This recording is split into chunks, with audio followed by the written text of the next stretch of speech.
Hi everyone, so this video is going to be about factorizing expressions that contain four terms. So this is a new type of factoring for us.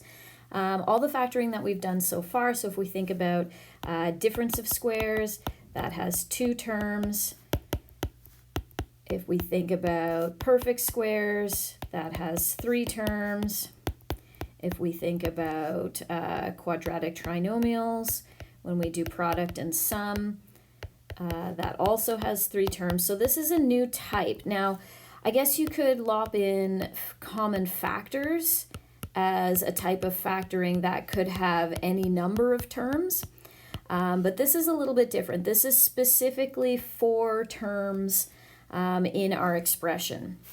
So if we've seen an expression with four terms up to this point, it would have fallen into this category of common factors. It would have been a type where we could have taken out a factor that was common to all four terms.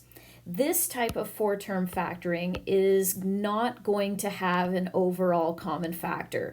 So these are expressions that do not have a factor that is common to everything.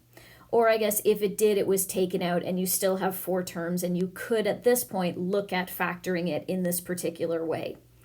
So the way that it works, as we see here in this example, is that you pair your factors. So you take the first two pairs and you look for the greatest common factor of the first pair alone.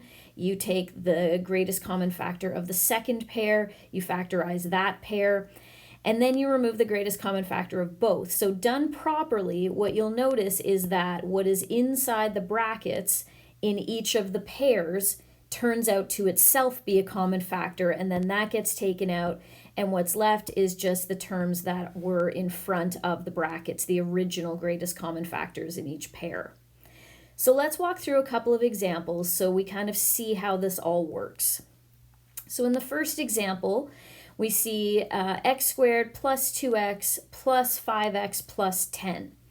So the first thing we try to do is take out a factor that's common to everything. And we don't see anything because we see no number on the first term, no letter on the last term. Therefore, we won't have anything common to all four. So then we proceed to factoring it as a four-term expression. Step one, pair your factors. So we've got x squared plus 2x and then 5x plus 10.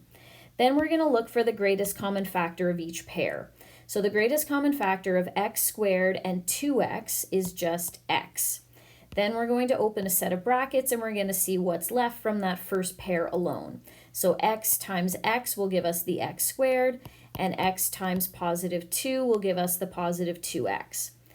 Then we're going to turn our attention to the second pair and we're going to look for the greatest common factor there. So 5x and 10, greatest common factor is a positive 5.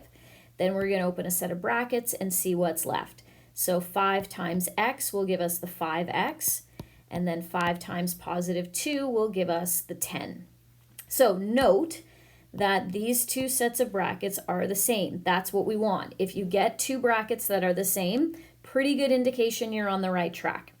So then, if we look at this as a bracketed question from the first section we did on factoring with just common factors, we're going to see that our bracketed piece is the common factor.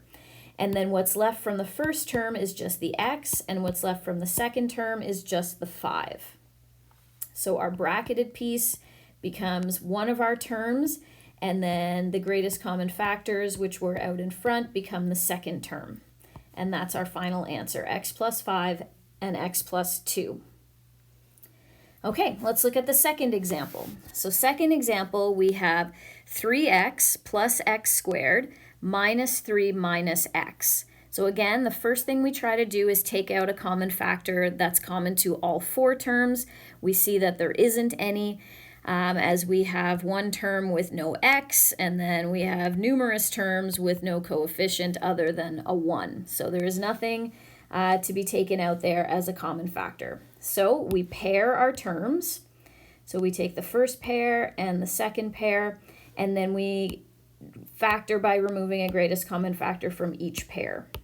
So in the first pair, 3x plus x squared, our greatest common factor is x. Open a set of brackets. What's left is 3 plus x, and then we look at the second pair. Our greatest common factor here is a -1. When that first term is negative, we remember that we have to take out a negative with our common factor, and we don't have anything else in common other than 1. Open our set of brackets, what's left? So we will have 3 plus x.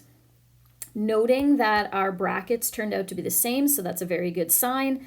So then our final step is to pull together our actual final two factors, one of which will be the bracketed piece, so that's the common factor of both pairs now.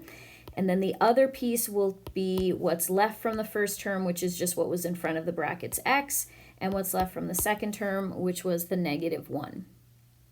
Okay, and that's how 4-term factoring works.